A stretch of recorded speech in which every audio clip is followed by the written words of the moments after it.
Welcome to the podcast of the journal Transcultural Psychiatry. In this podcast, Editor-in-Chief Dr. Lawrence Kiermaier speaks to Dr. Joseph Gahn, Associate Professor of Psychology and American Culture at the University of Michigan in Ann Arbor. Dr. Gahn, along with Dr. Kiermaier and Dr. Joshua Moses, wrote the editorial for the June 2014 issue of Transcultural Psychiatry.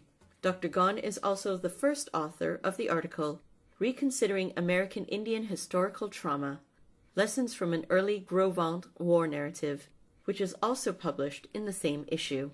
Here's Dr. Kiermaier speaking to Dr. Gahn. So, Joe, I wonder if you could just say a few words about what is historical trauma and why is it an important issue?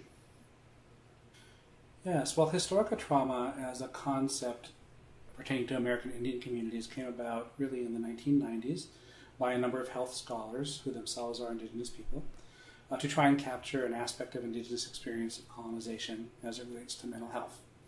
So historical trauma, from I think their vantage point, is a way of talking about mental health problems as richly contextualized in historical context, through which colonization experiences have created a lot of havoc in our communities, and that havoc has clear psychological impacts that lead to mental health issues.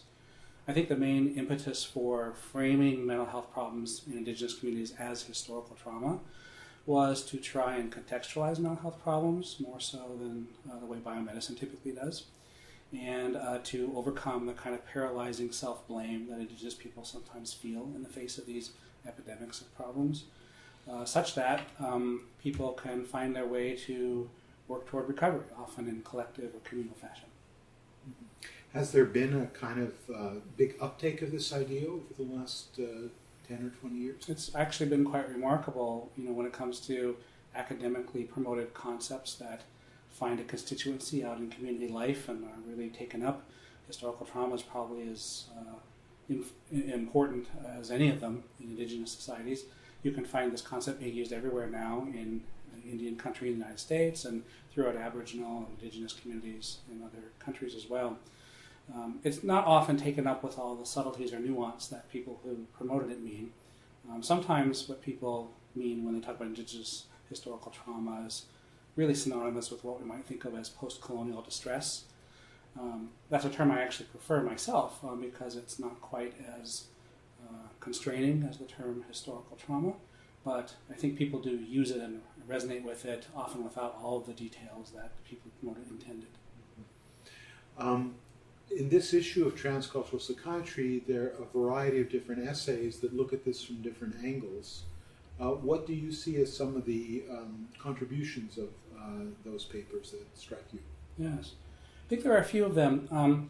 One of them that I think is very impressive is just looking at surveying people who've gone through residential school systems here in Canada and determining to what degree they tie their current distress to the previous experiences in the residential schools and those of their parents and grandparents. So that reflects an empirical attempt to look at this concept of historical trauma, which has been largely theoretical in many respects. So that's progress in terms of exploring these things. I think an essay I wrote looks at the actual history that people try to invoke when they think of historical trauma.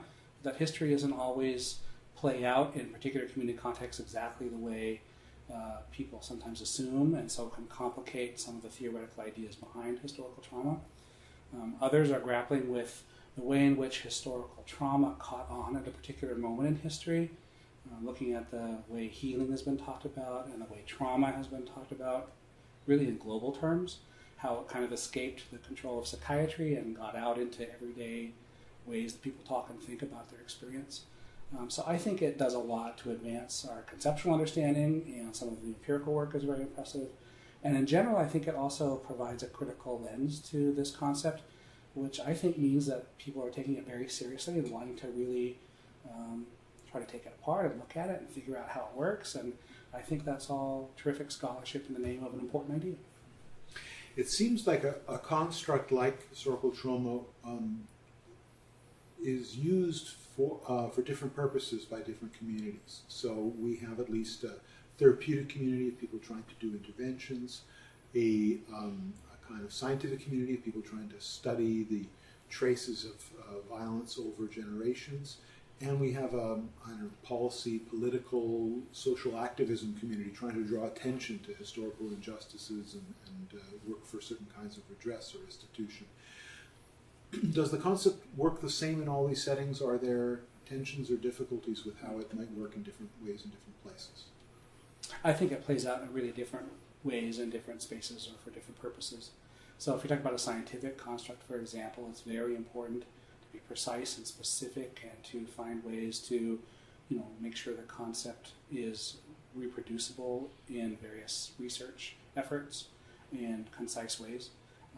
And I think that as it's been promoted, it's in some ways not developed far enough to have that ability yet. Part of what this issue is about, I think, is pulling that apart a little more.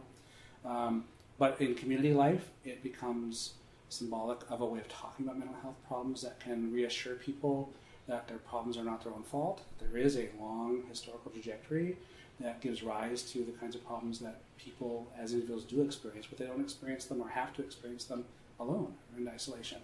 So that's kind of a different sort of function that it serves around identity, around community, which I think it probably serves pretty well in that respect. Around policy issues and so on. Often when one is making a claim in modern society about being hurt in some way, you have to tie that increasingly to damage and injury and psychological impacts that policymakers or even legal authorities will recognize as maybe compensatable in some way, and that partakes of a set of discourses. But there are dilemmas that arise. Sometimes what is therapeutic is not always just. Sometimes what is just is not always therapeutic, and those are different, probably noble goals in their own rights, and no concept or term can be elastic enough to cover all of those without some limitations. So where do you see this literature and the use of this construct of historical trauma for Indigenous peoples going in the future? Well, I think that there are two possibilities. One is that historical trauma will come to be seen as a colloquial discourse that is more or less synonymous in the way people use folk concepts with this notion of post-colonial distress, and it will not come under the tent of scientific inquiry with the kind of precision that might be necessary. Or alternatively, maybe it will be refined and revised in ways consonant with some of the critiques that have come out and some of the data that are being collected to become more useful scientifically as well. It's hard to predict, I think, which of those is likely to happen. I think the full concept part is already well underway. So, and there's a good deal of work to be done if it's to become a bona fide scientific construct, I think.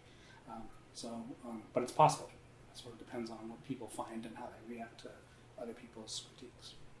Thanks. Well, I hope that this issue of transcultural psychiatry will contribute to that endeavor, and I want to thank you very much for... Cool, thanks. I believe it will, and I'm glad to have had a chance to talk about it.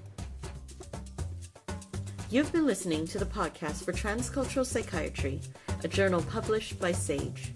To read Dr. Gaughan's article, please visit our website at www.tps.sagepub.org. Until next time.